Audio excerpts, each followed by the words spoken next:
Hospital के एक कोने में बने मुर्दा घर में कई लाशें अपने पोस्टमार्टम या फिर अपने वारिस के आने का इंतजार कर रही थी। रात होते होते तो वहां का सन्नाटा और ज्यादा गहरा हो जाता। वहां का चौकीदार केवल शराब के गहरे नशे में ही वहां पर खड़ा हो पाता है, वरना सड़ी गली लाशों के बीच जिंदा इंसान का रात बिताना मुश्किल ही नहीं नामुमकिन होता है। शराब के नशे में टुनटुन वहां का चौकीदार सफेद कफन से ढकी लाश को देखकर बोला, बढ़िया है, इस दुनिया से दूर चले गए। कम से कम यहाँ की खींच पीट तो नहीं है। अब आराम से सो जाओ, तुम्हें कोई डिस्टर्ब करने वाला नहीं है। तभी अचानक वहां एक काला साया प्रकट हुआ। चौकीदार को लगा शायद उसकी आंखों का वहम है। उसने कफन हटाकर लाशों को सूंघा और तुरंत एक लाश जो कुछ देर पहले वहां आई थी उसका पूरा खून चूसकर हवा में गायब हो गया। ये पूरा नजारा देखकर चौकीदार का पूरा नशा उतर चुका था।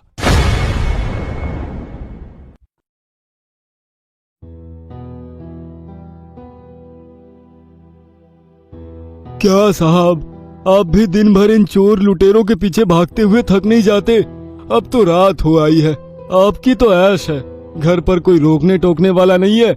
जब मर्जी आए घर आओ, जब मर्जी आए तो चले जाओ। हम लोगों की तो सोचिए, बीवी बच्चों वाले हैं। 12 घंटे की ड्यूटी 16 घंटे की हो चुकी है।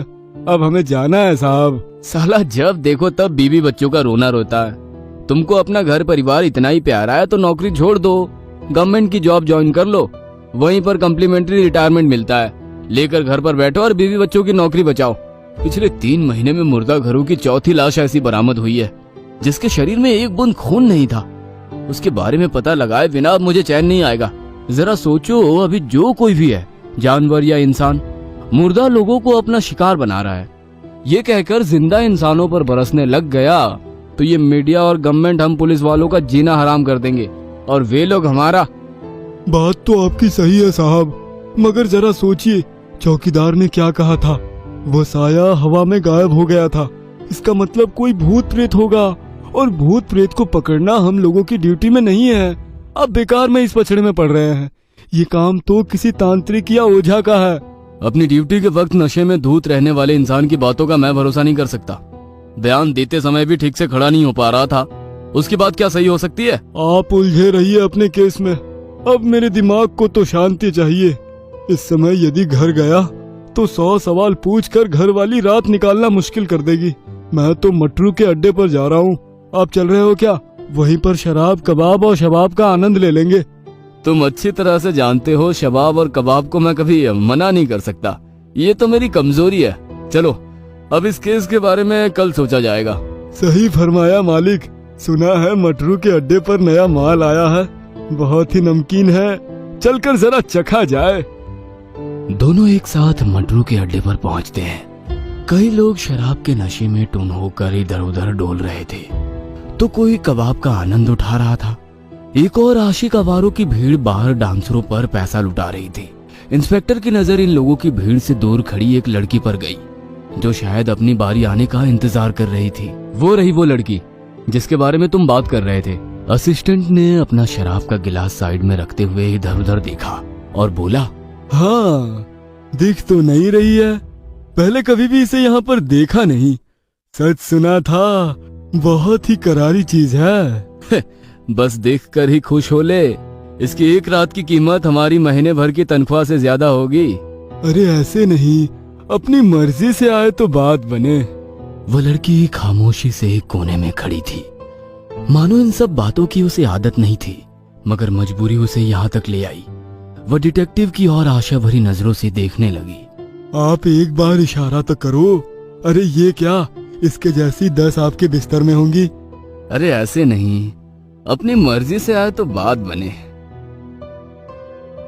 जैसे ही उस लड़की का नंबर आया, एक शख्स आगे बढ़ा और उसने उसके लिए बोली लगाई, मगर तभी दूसरा शख्स उससे बढ़कर बोली लगाकर उसे वहां से अपने साथ ले गया।